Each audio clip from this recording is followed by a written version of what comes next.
নমস্কার বন্ধুরা, সবাই কেমন আছেন?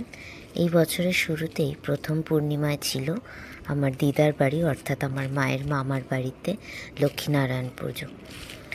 এখানে রান্না চলছে আর সবাই এখানে ঠাকুরতলায় গল্প করছে। মা, মাসি, ভাই, মেসো সবাই রোদে বসে আছে।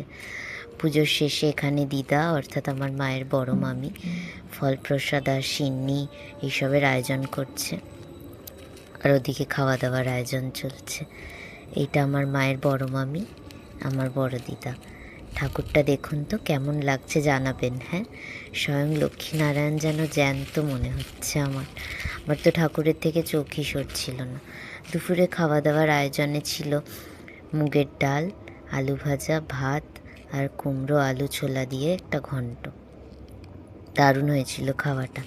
তারপর সন্ধে হতে না হতেই সবার জন্য রাতে কড়াইশুঁটির কচুরি আর আলুর দমের আয়োজন হয়েছিল। গরম গরম এই শীতে দারুণ লাগছিল খেতে। বছরের প্রথমটা এইভাবে ভালোই কাটলো আমাদের। আপনাদের কেমন কাটছে জানাবেন।